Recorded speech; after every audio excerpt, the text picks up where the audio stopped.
UN Rights Office calls for international probe in Kashmir file. In this May 17, 2018 file photo, an Indian paramilitary soldier stands guard on a road during the first day of the holy month of Ramadan in Srinagar, Indian-controlled Kashmir. The UN human rights chief is calling for a commission of inquiry to conduct an independent, international investigation into alleged rights violations in Kashmir. AP photo, Mukhtar Khan, file, Geneva, AP, the UN. Human rights chief called Thursday for an independent international investigation into reports of rights violations in the disputed region of Kashmir, laying blame for civilian deaths and injuries on the actions of both India and Pakistan. In its first report on the region, the Office of Zaid Ra'ad al-Hussein, the UN High Commissioner for Human Rights, details chronic impunity for violations committed by security forces. The report was written without visiting the region as both sides refused to grant unconditional access to the investigators. The decades-old dispute has robbed millions of their basic human rights, Zaid said. He called for the UN-backed Human Rights Council that begins a new session on Monday to create a commission of inquiry to investigate alleged abuses in the region. India rejected the report, calling it a selective compilation of largely unverified information. It said it has protested to Zaid's office. "We question the intent in bringing out such a report," said Ravish Kumar, the External Affairs Ministry spokesman. "It is overtly prejudiced and seeks to build a false narrative." Pakistan's Foreign Ministry welcomed the proposal by the UN human rights chief to establish a commission of inquiry into human rights violations.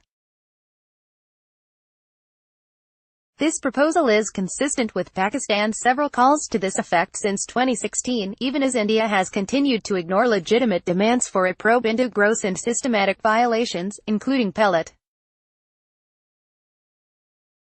guns, excessive use of force, arbitrary arrest and detentions, as well as continued sexual violence as part of overall impunity enjoyed by Indian security forces, the ministry said in a statement. The 49-page report adds to criticism of India's tactics in Kashmir, saying its security forces used excessive force that led to unlawful killings and caused many injuries.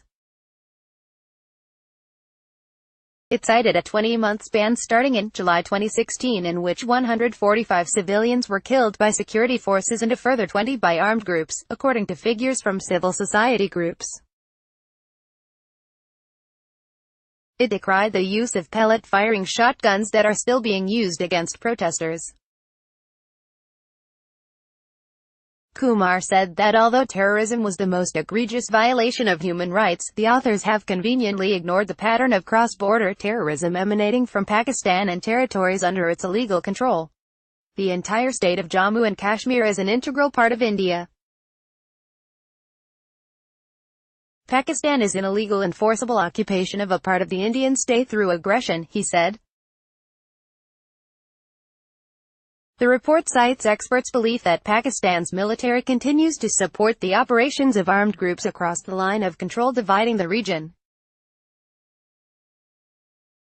It says violations in Pakistan-administered Kashmir are of a more structural nature. The Pakistani Foreign Ministry statement said the report was a reminder of the urgency of the settlement of the Kashmir dispute, both to protect human lives and promote peace. It said references to human rights concerns in the Pakistani-controlled portion of Kashmir should, in no way be construed to create a false sense of equivalence with the gross and systematic human rights violations in Indian-occupied Kashmir. It said the report rightly called for a final political solution of the Jammu and Kashmir dispute through meaningful dialogue that includes the people of Kashmir. India and Pakistan have a long history of bitter relations over Kashmir, which both claim they have fought 2 of their 3 wars since they won independence from British colonialists in 1947 over their competing claims to the region. India accuses Pakistan of arming and training rebel groups who demand that the territory be united either under Pakistani rule or as an independent country. Pakistan denies the charge and says it only provides moral and diplomatic support to Kashmiris fighting Indian rule. Sharma reported from New Delhi. Copyright 2018 The Associated Press. All rights reserved. This material may not be published, broadcast, written or redistributed.